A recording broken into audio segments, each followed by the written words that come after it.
Hello and welcome back friends in another very important video from unique life sciences. और इस video में आज हम स्टार्ट कर रहे हैं प्लांट टिश्यू कल्चर वाला टॉपिक। इस टॉपिक में हम पढ़ने वाले हैं सबसे पहले प्लांट टिश्यू कल्चर की हिस्ट्री क्या है, फिर हम देखेंगे कि इसका स्कोप और एप्लीकेशन क्या है। तो सबसे पहले हम देखते हैं प्लांट टिश्यू कल्चर का इंट्रोडक्शन कि प्लांट टिश्यू कल्चर क्या होता है। देखिए प्लांट टिश्यू कल्चर में क्या होता है, किसी भी प्लांट के कोई भी पार्ट लेकर हम उसका कल्चर करते हैं किसी आर्टिफिशियल मीडियम पर, किसी कल्चर मीडियम पर, और फिर उससे कंप्लीट प्लांट बना लेते हैं। इसी को क्या बोलते हैं, प्लांट टिश्यू कल्चर। अब प्लांट टिश्यू कल्चर में हम कोई भी प्लांट पार्ट ले सकते हैं, जैसे उसकी लीफ का कोई पार्ट ले सकते हैं, उसका रूट ले सकते हैं, उसका स्टेम ले सकते हैं, कोई भी पार्ट हम वहाँ से ले सकते हैं, उसका एम्ब्रियो कोई भी पार्ट ले सकते हैं और उसको कल्चर मीडियम पर एक ग्रो करवाकर हम उससे कंप्लीट प्लांट बना लेते हैं। इसी को क्या बोलते हैं, प्लांट टिश्यू कल्चर। इसलिए ये क्या है, एक्चुअल में ये एसेक्सुअल प्रोपागेशन है।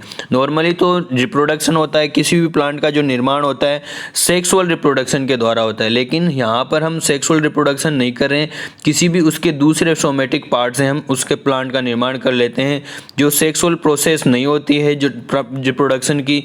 इसलिए हम इसको क्या बोलते हैं, एसेक्सुअल प्रोपागेशन।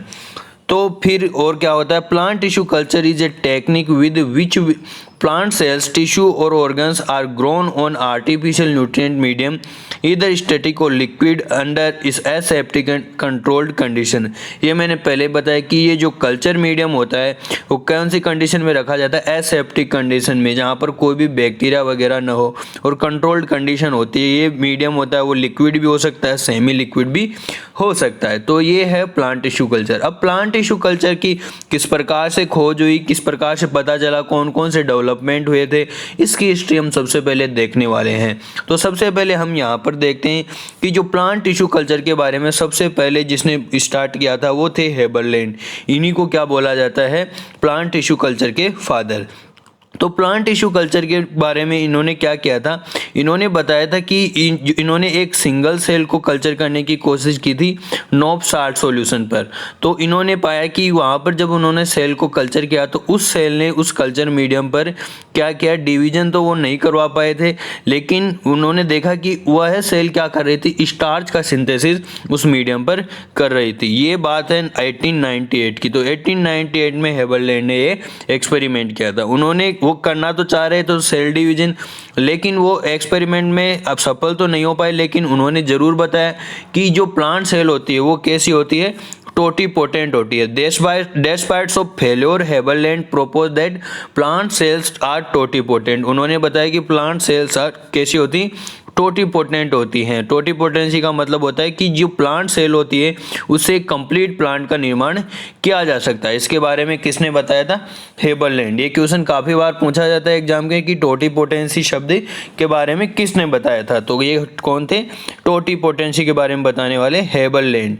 इन्हें ही क्या कहा जाता है, Haberlandt is regarded as father of plant tissue culture. इन्हें ही प्लांट टिश्यू कल्चर का फादर कहा जाता है। इसके बाद में हम देखते हैं कि कौन कौन से साइंटिस्ट आए। फिर 1904 में हेनिंग नाम के साइंटिस्ट थे। इन्होंने क्या किया, embryo culture of selected crucifer. इन्होंने क्रूसीफर प्लांट्स के कुछ एम्ब्रियो कल्चर किए। फिर इसके बाद में 1922 में कोटे रॉबिन्स ने क्या किया, Kotte in vitro culture of root tips. इन्होंने रूट टिप्स का इन विट्रो कल्चर किया। फिर लेबेक आए 1925 में। इन्होंने क्या किया, use of embryo culture technique in interspecific crosses of linum. तो लाइनम के जो इन्होंने एम्ब्रियो कल्चर टेक्निक को इस्तेमाल किया किस लिए, लाइनम के इंटर स्पेसिफिक क्रोसेज के लिए।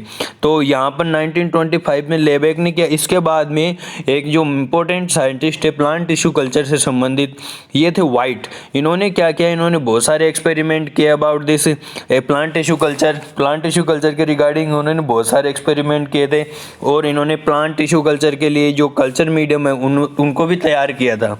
तो इन्होंने सबसे पहले क्या किया था, 1934 से 37 के बीच में successful culture of tomato roots, importance of vitamin in growth media.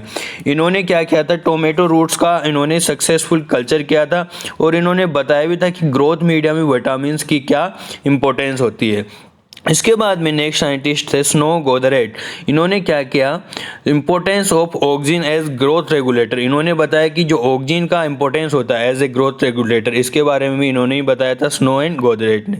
गोदरेट Nobecourt White successful establishment of continuously growing culture. इन्होंने ये जो एक ग्रोइंग कल्चर का इस्टेब्लिशमेंट किया था इन तीनों साइंटिस्ट ने मिलकर 1939 में। इसके बाद में नेक्स्ट साइंटिस्ट है वॉन ओवरबिक इन 1941। इन्होंने क्या किया था, इन्होंने कोकोनट मिल्क का यूज किया था। और कोकोनट मिल्क का यूज किया था तो इन्होंने बताया कि कोकोनट मिल्क में ऐसा फैक्टर पाया जाता है जो सेल डिवीजन को इंड्यूस करता है। इन्होंने दतुरा में ये एक्सपेरिमेंट किया था।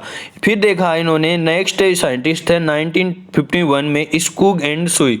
स्कूग एंड सुई ने जो मिलर एट ऑल के साथ मिलकर इन्होंने क्या किया था, in vitro cell differentiation discovery of kinetin. इन्होंने काइनेटिन की डिस्कवरी की और सेल डिफरेंशिएशन की भी डिस्कवरी की, जो सेल में डिफरेंशिएशन होता है वो किस प्रकार से होता है। फिर इसके बाद में नेक्स्ट साइंटिस्ट थे मोरेल एंड मार्टिन। जिन्होंने क्या बताया था, application of micrografting to obtain virus free plants. इन्होंने क्या बताया कि जो माइक्रोग्राफ्टिंग में जो वायरस फ्री प्लांट कैसे प्राप्त करें, इसके बारे में मोरेल एंड मार्टिन ने 1952 में बताया था। इसके बाद में मीर ने 1953 में साइंटिस्ट थे isolation and culture of single cells from plants. इन्होंने सबसे पहले प्लांट से क्या किया था, सिंगल सेल का आइसोलेशन किया था और उसका एक सिंगल सेल का कल्चर किया था। इसके बाद में next scientist Skoog and Miller. ये बहुत इंपॉर्टेंट साइंटिस्ट है इसमें प्लांट टिश्यू कल्चर में। यहाँ पर discovery of principle of hormonal control of the organ formation in tissue culture. तो इन्होंने बताया था कि जो प्लांट टिश्यू कल्चर में किस प्रकार से ऑर्गन फॉर्मेशन होता है और हार्मोन कंट्रोल कैसे होता है, इसके बारे में किसने बताया था, 1957 में स्कूग एंड मिलर ने। इसके बाद में है next scientist Reinert and Steward. Reinert and Steward ने 1958 से 59 में first report on somatic embryogenesis. इन्होंने सबसे पहले सोमेटिक एम्ब्रियोजेनेसिस के बारे में रिपोर्ट किया था। इसके बाद में Jones et al hanging drop method of cell culture. इन्होंने क्या बताया था, हैंगिंग ड्रॉप मेथड है सेल कल्चर का, उसके बारे में बताया था। इसके बाद में बर्गमान साइंटिस्ट आए, बर्गमान सेल कल्चर टेक्निक। इन्होंने बताया खोज की थी बर्गमान सेल कल्चर टेक्निक की, जिसमें बर्गमान प्लेटिंग करते हैं हम और उसके द्वारा हम सेल का कल्चर करते हैं। तो इस टेक्निक की खोज की थी बर्गमान ने 1960 में। इसके बाद में नेक्स्ट साइंटिस्ट थे ईसी कोकिंग। ईसी कोकिंग 1960 में इन्होंने क्या किया, isolation of protoplast by enzymatic degradation method. इन्होंने क्या किया, जो प्लांट सेल होती है उसके ऊपर सेल वाल प्रेजेंट होती है, उस सेल वाल को रिमूव किया और उससे प्रोटोप्लास्ट प्राप्त किए एंजाइमेटिक डिग्रेडेशन मेथड से। इसके बाद में जो नेक्स्ट साइंटिस्ट मुरासेज एंड स्कूग। तो मुरासेज स्कूग ने एक जो कल्चर मीडिया का निर्माण किया जिसको एमएस मीडिया के नाम से जाना जाता है, ये इन्होंने किया 1962 में। इसके बाद में दो इंडियन साइंटिस्ट थे गुहा एंड ये माहेश्वरी। इन्होंने 1964 में क्या किया, production of first haploid plant by anther culture. इन्होंने दतुरा के प्लांट से क्या किया, उसका आयंथर लेकर उससे एक हैप्लॉइड प्लांट कल्चर किया। इसके बाद में जो नेक्स्ट साइंटिस्ट हैं वो है पावर एट ऑल। इन्होंने प्रोटोप्लास्ट का फ्यूजन करवाया। प्रोटोप्लास्ट का जो एंजाइम डिग्रेडेशन के द्वारा निर्माण किसने किया था, ईसी कोकिंग ने। इन्होंने पावर ने क्या किया था, प्रोटोप्लास्ट फ्यूजन किया था, दो अलग अलग प्रोटोप्लास्ट का फ्यूजन किया था। फिर टेकेब एट ऑल ने 1971 में regeneration of first plant from protoplast. इन्होंने सबसे पहले जो प्रोटोप्लास्ट से नए प्लांट का रीजनरेशन किया था, किसने, टेकेब ने। फिर बाद में कार्लसन एट ऑल 1972 इन्होंने क्या किया, first report on interspecific hybridization through protoplast fusion. इन्होंने अलग अलग स्पीसीज के प्रोटोप्लास्ट लेकर उनका फ्यूजन करवाया और हाइब्रिडाइजेशन उसमें कंप्लीट करवाया। इसके बाद में हम देखते हैं लास्ट में application of plant tissue culture की। प्लांट टिश्यू कल्चर के क्या क्या स्कोप है, इसको किस किस प्रकार से यूज में लिया जाता है। तो सबसे पहले it helps in rapid मल्टीप्लेक्शन of plant.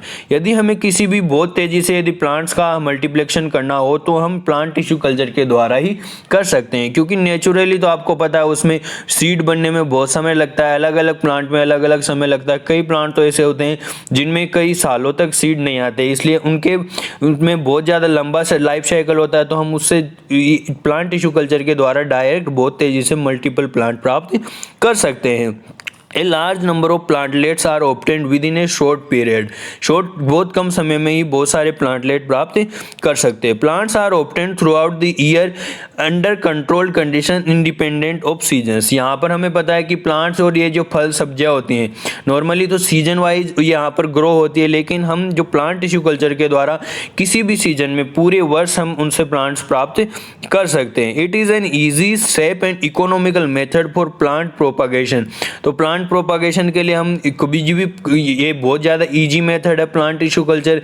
इससे हम किसी भी प्लांट पार्ट को लेकर उसको कल्चर करके कंप्लीट प्लांट का निर्माण कर लेते हैं। फिर इसके बाद में in case of ornamental tissue culture plant give better growth, more flowers and less fall out. जो ऑर्नामेंटल प्लांट होते हैं, जो सजावटी पौधे होते हैं, उनके लिए भी कल्चर करना बहुत ज़्यादा इंपॉर्टेंट होता है, क्योंकि नॉर्मली वो प्लांट इतने ज़्यादा ग्रो नहीं कर पाते हैं और ज़्यादा फ्लावर नहीं दे पाते हैं, लेकिन टिश्यू कल्चर के द्वारा प्लांट प्राप्त करते हैं तो बहुत ज़्यादा ग्रोथ होती है और ज़्यादा फ्लावर उसमें आते हैं। इसके बाद में genetically similar plant are formed by this method.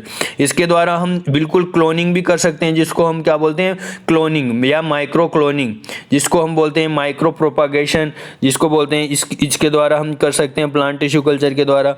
और the rare plant and species are multiplied by this method and such plant are saved. जैसे कुछ प्लांट जैसे संकटग्रस्त प्लांट है, उन प्लांट्स को भी हम प्लांट टिश्यू कल्चर के द्वारा कल्चर करके उससे नए प्लांट बना सकते हैं और उस प्रजाति को या उस स्पीसीज को बचा सकते हैं। तो और भी बहुत प्रकार के इसमें एप्लीकेशंस होते हैं, हम इनके बारे में सभी के बारे में पढ़ेंगे। नेक्स्ट वीडियोज में हम पढ़ने वाले हैं कि कौन कौन से यहाँ पर कल्चर मेथड है और किस प्रकार से उन कल्चर मेथड्स को कंप्लीट किया जाता है, कल्चर मीडिया किस प्रकार से बनाए जाते हैं, सभी के बारे में हम पढ़ने वाले हैं। तो आई होप ये वीडियो आपको समझ में आ गया होगा। यदि कोई डाउट रह रहा तो आप कमेंट करके मुझसे पूछ सकते हैं। यदि आपको वीडियो अच्छा लगा तो वीडियो को लाइक कर दीजिए। यदि आप चैनल पर नए हो तो चैनल को सब्सक्राइब कर लीजिए। तो मिलते हैं इसी प्रकार के नेक्स्ट वीडियो में, तब तक के लिए धन्यवाद। Take care, bye.